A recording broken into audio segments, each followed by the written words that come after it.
Bonjour à tous et bienvenue sur ma chaîne Quartier Latin. Aujourd'hui on se retrouve pour une vidéo qui m'a été beaucoup demandée, le résumé et l'analyse de Lorenzaccio de Musset. Alors c'est une œuvre qui est aussi au programme des prépas scientifiques cette année, comme les liaisons dangereuses que j'avais analysées dans de précédentes vidéos. Alors c'est très difficile de résumer Lorenzaccio de Musset parce que c'est une pièce très compliquée, avec plein de personnages et plein d'intrigues entremêlées. En fait, ça s'explique, Musset n'a pas cherché à suivre les conventions du théâtre, et d'ailleurs, il a conçu cette pièce pour être avant tout lue et non pas jouée. C'est ce qu'il appelle un spectacle dans un fauteuil. En fait, depuis l'échec de sa première pièce de théâtre en 1830, Musset a renoncé à faire jouer ses pièces et décide de se concentrer sur le texte qu'il fait publier. Alors que dire de l'intrigue de Lorenzaccio ? Je vais faire très simple, je vais vous en donner le squelette tout en rentrant dans l'analyse. Alors, le personnage principal, le personnage éponyme qui me donne son nom à la pièce, c'est Lorenzo. Lorenzo qui se cache derrière Lorenzaccio, le mauvais Lorenzo. Alors, qu'est-ce qu'on sait de lui ? Au début de la pièce, il apparaît comme le cousin du duc Alexandre qui gouverne Florence de façon tyrannique, et il apparaît comme son compagnon de débauche. Lorenzo est donc quelqu'un de corrompu et de pervers. Par exemple, dès la première scène, on le voit accompagner le duc à minuit devant la demeure d'une jeune fille encore innocente que le duc Alexandre a payé pour la séduire. Alors c'est le peuple qui a donné à Lorenzo ce surnom de Lorenzaccio, le mauvais Lorenzo. Pourquoi ? Parce que Lorenzo a l'air d'être du côté du mal, du côté de la corruption qui règne à Florence. Cependant, si Lorenzaccio est le titre de la pièce, c'est donc qu'il faut questionner ce surnom, s'interroger sur sa véracité. Quelle est la véritable identité de Lorenzo ? Est-il vraiment Lorenzaccio ? Alors je ne résiste pas à l'envie de vous faire un petit rappel sur le mouvement romantique. Publié en 1834, Lorenzaccio est considérée comme une pièce romantique. Elle est publiée à l'apogée du mouvement romantique, en pleine période romantique, et elle est d'ailleurs considérée comme un chef-d'œuvre du romantisme. Mais le romantisme, qu'est-ce que ça veut dire ? Ce n'est pas de grandes histoires d'amour avec des effusions sentimentales et des bouquets de fleurs. Pas du tout. Le mouvement romantique, à la base, ça veut simplement dire que l'on va exprimer la singularité des individus, dire leur moi profond, montrer leur identité, leurs sentiments par rapport à la raison. Qu'est-ce qui les gouverne, les anime, qu'est-ce qui les transporte ? C'est ça le mouvement romantique. Et d'ailleurs, on voit que la Révolution française est passée par là. Avant, les individus étaient englobés dans une classe sociale, le clergé, la noblesse, le tiers-état, et dorénavant, les écrivains peuvent vraiment s'intéresser à la singularité de chaque individu, indépendamment de ses classes sociales. Donc on le voit avec Lorenzaccio. Lorenzaccio, c'est une pièce romantique, non pas à cause d'une grande histoire d'amour. Il n'y a pas de grande histoire d'amour dans Lorenzaccio. Il y a tout au plus quelques petites intrigues sentimentales, on reviendra là-dessus. Mais on le voit, Lorenzaccio est une pièce romantique parce qu'elle s'intéresse à la singularité de ce personnage, Lorenzo. Alors on le voit, au fur et à mesure que l'on avance dans la pièce, la perception de Lorenzo change aux yeux du lecteur. Tout d'abord, on le connaît comme le mauvais Lorenzo, Lorenzaccio, celui qui est complètement corrompu et qui participe à cette corruption ambiante de Florence. Mais très vite, on apprend que non seulement c'est un grand débauché, mais en plus, c'est un vrai poltron. C'est une femmelette, pour reprendre le terme du duc Alexandre de Médicis, lorsque Lorenzo refuse de défendre son honneur alors qu'il est provoqué en duel. Lisons. Le duc parle, « Allons donc, vous me mettriez en colère, Renzo, un homme à craindre, le plus fieffé poltron, une femmelette, l'ombre d'un ruffian énervé. » Et le duc appelle ensuite Lorenzo, Lorenzetta, un nom de fille. Lisons, quand je vous le disais, personne ne le sait mieux que moi, la seule vue d'une épée le fait trouver mal, allons chère Lorenzetta, fais-toi emporter chez ta mère. Alors on le voit, il y a dans toute la pièce des jeux sur les surnoms donnés à Lorenzo. Les suffixes changent. Alors certains vont être péjoratifs, c'est le cas des surnoms Lorenzaccio ou Lorenzetta, et d'autres vont être mélioratifs. C'est le cas de Lorenzino, le petit Lorenzo. C'est le surnom tendre et affectueux que lui donnent sa tante et sa mère. Lorenzino, c'est le jeune adolescent épris d'idéaux qui rêvait sur ses livres de latin, qui rêvait de vertu. Il y a donc dans cette pièce ce jeu qui montre bien que Lorenzo est un personnage versatile. On dirait qu'il change de visage, qu'il a plusieurs facettes. Pour reprendre les mots d'Alexandre de Médicis, Lorenzo est glissant comme une anguille. Et d'ailleurs, Lorenzo semble jouer double jeu auprès du tyran Alexandre de Médicis. Pourquoi est-ce que je dis cela? Parce que Lorenzo prétend auprès d'Alexandre être son ami, son compagnon de débauche. Il lui dit même qu'il a infiltré le camp des républicains pour pouvoir les espionner et alerter le duc Alexandre des complots qui se préparent. Cela dit, Lorenzo a dit exactement l'inverse aux républicains. Il a dit aux républicains qu'il était en fait un républicain, pour citer Lorenzo, l'amour de la patrie respire dans mes vêtements les plus cachés, et il dit aux républicains qu'il fait semblant d'être l'ami du duc pour mieux les servir. Il y a un passage assez ironique où on voit bien la duplicité de Lorenzo, lisons-le. Le duc dit à Lorenzo « Que je suis heureux de t'avoir, mignon, j'avoue que je ne comprends pas comment ils te reçoivent », en parlant des républicains. Et Lorenzo répond « Bon, si vous saviez comme cela est aisé de mentir impunément au nez d'un butor, cela prouve bien que vous n'avez jamais essayé. » Ici, le butor, c'est potentiellement le duc. Alors, le lecteur s'interroge donc tout au long de la pièce sur la posture de Lorenzaccio. Quand joue-t-il la comédie? Quand est-il lui-même? Il y a dans l'acte 3, scène 3, une scène cruciale où Lorenzo semble avouer la vérité, se confesser à Philippe Strozzi, le chef de file des Républicains. Lorenzo explique alors qu'il est sur le point de tuer Alexandre de Médicis, que depuis toujours il rêve d'être un Brutus.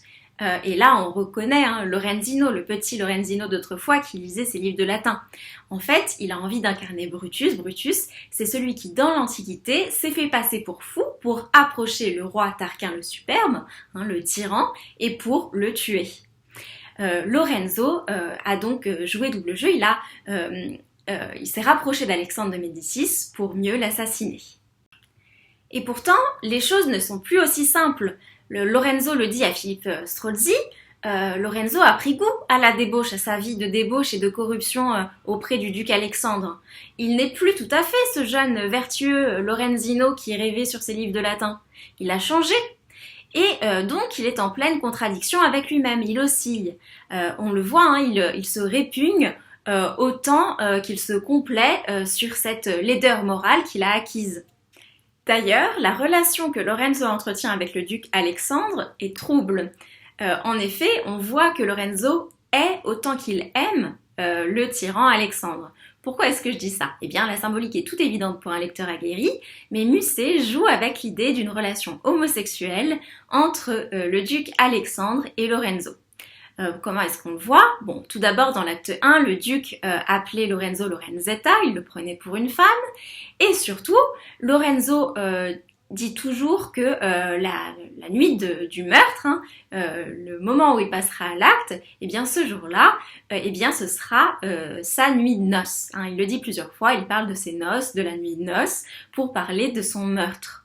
D'ailleurs, Lorenzo se compare à la mariée. On peut le lire ensemble. « Faites-vous beau, la mariée est belle, mais je vous le dis à l'oreille, prenez garde à son petit couteau. » Le meurtre en lui-même va se dérouler dans un lit, dans le lit du duc Alexandre, puisque Lorenzo va s'approcher d'Alexandre en lui faisant miroiter qu'il prépare une entrevue entre le duc et une femme, et la tante de Lorenzo, et il en profite pour le tuer. Ça se passe donc dans une chambre, comme sur un lit nuptial, et le duc va mordre Lorenzo au doigt, et Lorenzo va considérer que ça lui fait une alliance. On peut le lire. « Regarde, il m'a mordu au doigt, je garderai jusqu'à la mort cette bague sanglante, inestimable diamant. » Lorenzo semble donc aimer Alexandre. Il est fasciné par Alexandre, il l'adore et en même temps il le hait.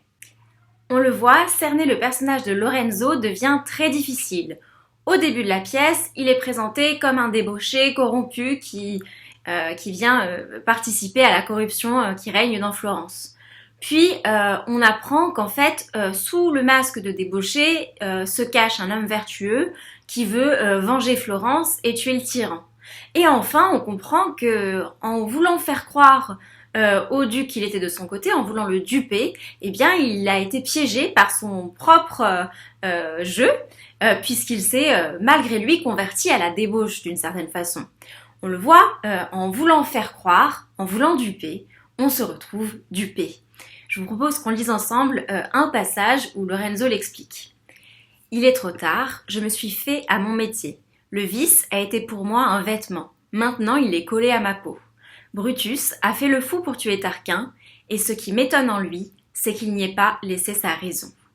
Alors ça, c'est ce que Lorenzo dit à Philippe Strozzi lorsqu'il avoue tout et se confesse.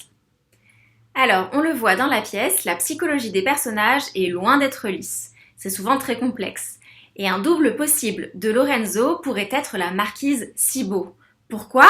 Parce que cette marquise va devenir la maîtresse du duc Alexandre.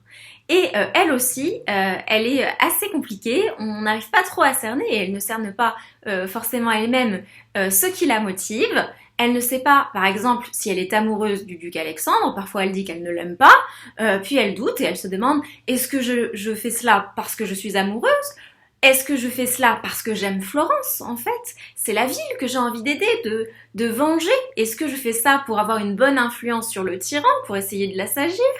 Est-ce que je fais ça par orgueil ? La marquise Cibo s'interroge et on s'interroge avec elle. Ce personnage est assez complexe et si vous voulez vous y référer, vous pouvez aller lire son monologue de l'acte 2, scène 3. Alors, une autre thématique à aborder dans cette vidéo-analyse, c'est la désillusion face à l'idéal républicain ou révolutionnaire. En effet, ce que l'on voit, c'est que Lorenzo va passer à l'acte, il va tuer le tyran, mais il est complètement désillusionné. Il le dit à Philippe Strozzi, dans la fameuse scène confession, acte 3, scène 3, il sait pertinemment qu'il ne se passera rien après son meurtre. Il sait que au tyran succédera un nouveau tyran et que les républicains ne vont probablement même pas profiter de l'occasion pour instaurer une république à Florence. Alors pourquoi le fait-il ? Il le fait pour lui-même. On peut le lire ensemble. Tu me demandes pourquoi je tue Alexandre. Veux-tu donc que je m'empoisonne ou que je saute dans l'Arno ? Veux-tu donc que je sois un spectre et qu'en frappant sur ce squelette, il n'en sorte aucun son ? Si je suis l'ombre de moi-même, veux-tu donc que je m'arrache le seul fil qui rattache aujourd'hui mon cœur à quelques fibres de mon cœur d'autrefois ? Songes-tu que ce meurtre, c'est tout ce qui me reste de ma vertu ? Il faut que le monde sache un peu qui je suis et qui il est. Alors on le voit, à travers ce meurtre, Lorenzo veut avant tout exprimer sa propre identité. Il faut que le monde sache un peu qui je suis, dit-il. Et l'idée de faire sortir aussi un son de son squelette est intéressante. Pourquoi ? Parce que l'idée de ce son, c'est finalement nous montrer que Lorenzo est un peu artiste. Il faut qu'il y ait un son comme une musique qui sorte de tout cela. Alors là, on peut se dire que Lorenzo a peut-être un autre double dans cette pièce, ce serait Tebaldeo, le peintre. En effet, Tebaldeo, c'est ce personnage qui n'a pas de rôle dans l'intrigue, qui n'a aucune importance pour l'histoire, mais qui a cette présence intéressante puisqu'elle vient nous donner la vision de l'art de Musset. Tebaldeo, c'est le peintre qui parle art avec Lorenzo et ensemble, ils vont avoir ce passage un peu métatextuel où on comprend ce qu'est l'art, quel est son rôle et ça vient aussi éclairer d'une certaine manière l'acte de Lorenzo, puisque le meurtre de Lorenzo devient une œuvre d'art. Alors, quelle est cette vision de l'art ? Lisons ensemble. Tebaldeo explique « Les nations paisibles et heureuses ont quelquefois brillé d'une clarté pure, mais faible. Il y a plusieurs cordes à la harpe des anges. L'enthousiasme est frère de la souffrance. » Lorenzo répond, il moque un peu Tebaldeo, il va rentrer vraiment dans le vif du sujet. C'est-à-dire qu'un peuple malheureux fait les grands artistes. Je me ferais volontiers l'alchimiste de ton alambic. Les larmes des peuples y retombent en perles. Par la mort du diable, tu me plais. Les familles peuvent se désoler, les nations mourir de misère. Cela échauffe la cervelle de monsieur. Admirable poète, comment arranges-tu tout cela avec ta piété ? Et Tebaldeo répond, je ne ris point du malheur des familles, je dis que la poésie est la plus douce des souffrances et qu'elle aime ses sœurs. Je plains les peuples malheureux, mais je crois en effet qu'ils font les grands artistes. Les champs de bataille font pousser les moissons, les terres corrompues engendrent le blé céleste. Alors, il y a beaucoup à dire sur ce passage, mais je vais faire court. Tout d'abord, on voit qu'ici, Musset se moque de lui-même. Il y a beaucoup d'autodérision, puisque c'est sa propre vision de l'art qu'il nous livre. Comment on le sait ? Vous avez peut-être appris par cœur, quand vous étiez petit, un autre poème, un poème de Musset qui s'appelle Le Pélican, où il y a ce vers « Les plus désespérés sont les chants les plus beaux, et j'en sais d'immortels qui sont de purs sanglots ». C'est ce qu'il dit dans un poème qu'il écrit l'année d'après. Donc c'est sa vision de l'art. Et ce qu'il nous dit, c'est qu'en fait, Florence est corrompue, cette ville montre vraiment des malheureux, hein. Dans toute la pièce, on voit des bannis qui partent, qui pleurent, qui se lamentent. Cette ville est malheureuse et c'est précisément parce qu'elle est malheureuse qu'elle est un terreau propice à une œuvre d'art. De même, Lorenzo est désespéré. Son acte, hein, le meurtre, est un acte désespéré. Il n'a plus d'espoir, il sait que son acte ne servira à rien. Et c'est précisément parce qu'il est désespéré, parce qu'il est malheureux, que l'acte est beau, que c'est un artiste.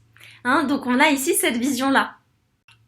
Alors, autre petit point à ajouter à cette analyse un peu plus politique de la pièce. Alors on a vu, c'est vrai que à la mort du tyran succède un autre tyran, c'est ce qu'annonce Lorenzo avant de passer à l'acte. Mais il y a aussi un autre message ici dans cette pièce, vu que on a cette portée-là, hein, cette idée-là. Musset essaie de nous dire quelque chose sur ses contemporains, sur ce qu'il est en train de vivre. Rappelez-vous, Lorenzaccio est écrit en 1834. Or, que s'est-il passé en 1830? On a eu la révolution des Trois Glorieuses, hein, qui s'est fait seulement sur 3 jours, les 27, 28 et 29 juillet 1830. Que s'est-il passé sur ces 3 jours? On a eu une révolution.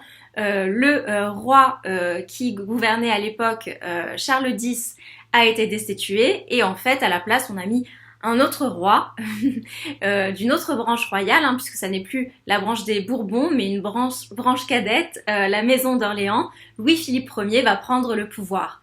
Pour Musset, c'est peut-être le retour au même, et c'est peut-être cela aussi qu'il raille à travers sa pièce. Alors, il ne me reste plus qu'à vous raconter le 5e et dernier acte de la pièce, puisque Lorenzo a tué le duc au 4e acte. Alors, pourquoi y a-t-il un 5e acte, hein? C'est un peu pour faire retomber la pression et montrer que finalement tout cela n'a servi à rien, puisque dans le 5e acte, on apprend que Lorenzo est parti se réfugier à Venise, puis qu'il a appris la mort de sa mère qui est désespérée, et enfin, il est sorti dans la rue sans armes et il s'est fait assassiner. Et quant à l'issue politique, hein, pour Florence, eh bien Lorenzo avait raison. Au tyran défunt succède un autre tyran, c'est Côme, un certain Côme, qui prend le pouvoir et qui est sacré lors de la dernière scène. Il est sacré par le cardinal Cibo, et c'est un peu ce cardinal qui finalement l'emporte dans la pièce. Pourquoi? Parce que le cardinal Cibo, donc le beau-frère de la marquise Cibo, eh bien, incarner dans cette pièce l'ambition personnelle, l'arrivisme, les manigances.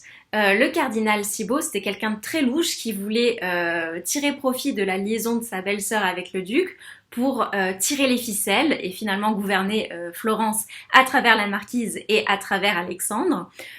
Donc le cardinal Cibo qui sacre Côme à la fin, c'est très suspect et d'ailleurs Côme est tout jeune, très manipulable et c'est lui qui a les derniers mots de la pièce et les derniers mots c'est lorsqu'il dit qu'il jure de toujours respecter les conseils, les très saints conseils de ce cher cardinal.